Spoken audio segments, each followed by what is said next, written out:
The week had been a blur of fluorescent lights, stale coffee, and the relentless hum of server racks. My startup, a small but ambitious tech venture, was in a make-or-break phase. We were on the cusp of launching a new feature, and everything felt like it hung in the balance.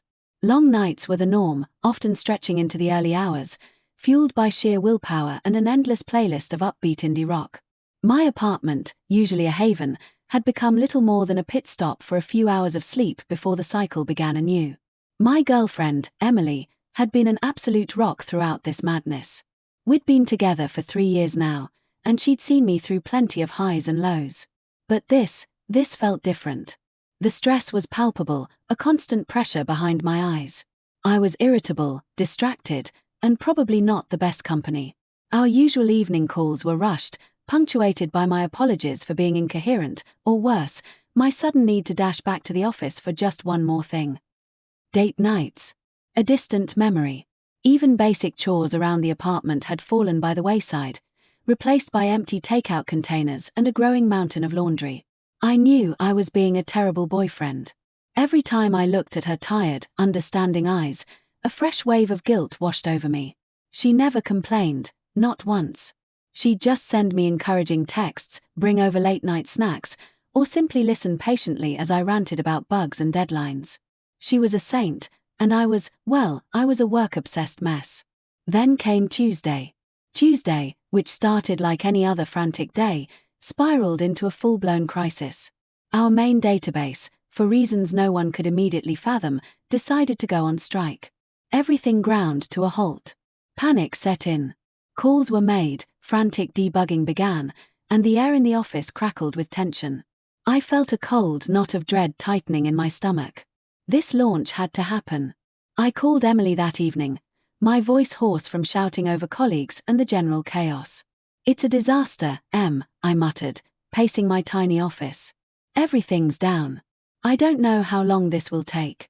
I'm probably going to be here all night. Again." "Oh, Alex, I'm so sorry," she said, her voice soft and full of genuine concern. "Is there anything I can do?" "Just get some sleep," I managed, trying to sound less defeated than I felt. "I'll call you when I can." We hung up. I buried myself back in the glowing lines of code, my mind racing, trying to pinpoint the problem. Hours crawled by. The office emptied, leaving only a skeletal crew of exhausted developers and the silent, judging server racks. My stomach growled, my head throbbed, and despair began to creep in. Around 1 a.m., there was a gentle knock on the office door.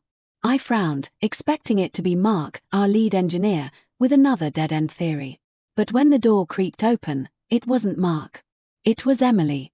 She stood there, a small smile on her face, wrapped in a cozy cardigan against the chill of the night.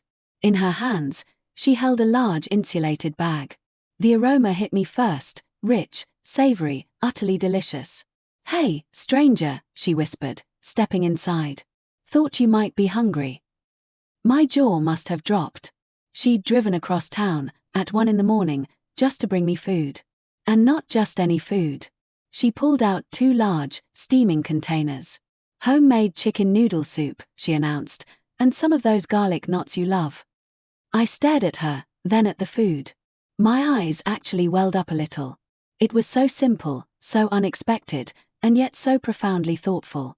"Em, you didn't have to," I croaked, my voice thick with emotion. "I know," she said, her smile widening. "But I wanted to. You sounded so down. And I figured you hadn't eaten anything decent all day." She then pulled out a thermos. "And hot tea. For your throat."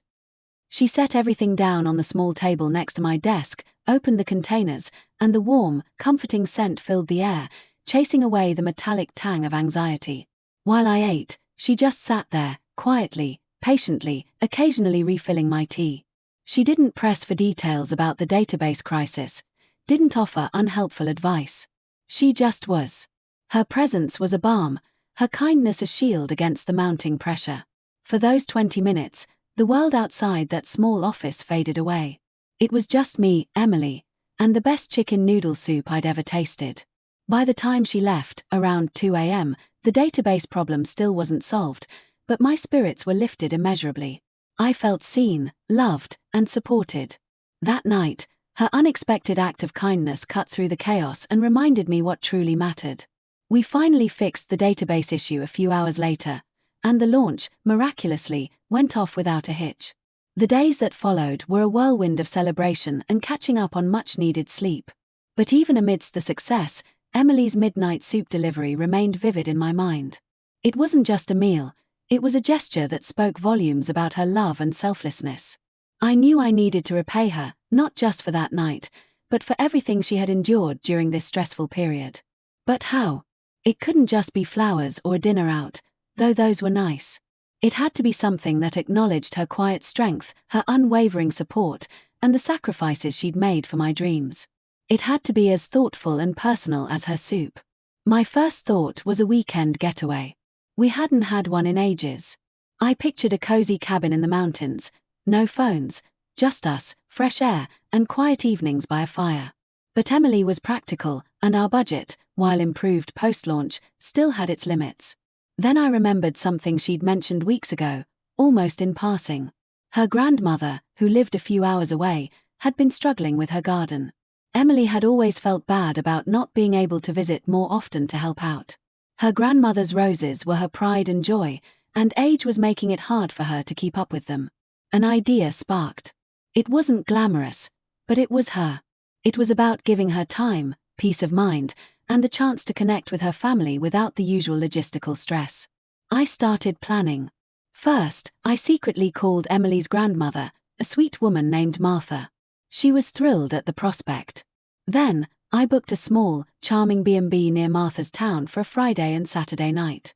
I cleared my schedule for the entire weekend, blocking out work completely. This was non-negotiable. Next, the practical details. Emily's car had been making a weird noise. Before the weekend, I secretly took her car to our trusted mechanic and paid for the repair and a full service. I also stocked up on all her favorite snacks and drinks for the road trip, and downloaded a new audiobook she'd been wanting to listen to. The morning of our planned departure, Emily was surprised when I woke her up with a cup of coffee and a cheerful pack-a-bag. "Love, we're going on an adventure." Her eyes, still heavy with sleep, widened. "What? Where are we going?" "It's a surprise," I said, grinning. "But I promise, you'll love it." As we drove, I finally revealed the destination. Her grandmother's town. "And we're staying at this cute little B&B, I explained. "You can help Martha with her garden, spend some quality time with her. And I'll be there to help too, of course." A tear traced a path down her cheek. "Alex, you didn't have to," she whispered, her voice thick with emotion, echoing my own words from that late night. "I know," I replied, squeezing her hand. "But I wanted to. For everything. For the soup. For being so incredibly patient and supportive. For being you." That weekend was everything I hoped for. We spent Saturday morning working in Martha's garden, side by side. I, a complete novice, learned how to prune roses under Martha's patient guidance, while Emily weeded and chatted happily with her grandmother. We had lunch on Martha's porch, sharing stories and laughter. It wasn't a fancy resort, but it was perfect. It was meaningful.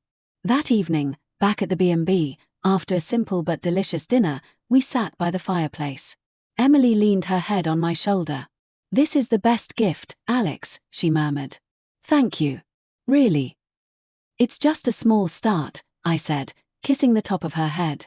"For all your quiet strength." Repaying her wasn't about matching the cost of the soup or the effort of her late-night drive. It was about seeing her, truly seeing what she needed, and giving her something that brought her genuine joy and ease. It was about showing her, in a tangible way, that I noticed, I appreciated, and I loved her for all the quiet, wonderful ways she supported me. It was about making sure that, in our relationship, the scale of kindness was always balanced, and that her sacrifices were never taken for granted. And sometimes, the most profound repayment is simply being there, truly present, for the person who is always there for you.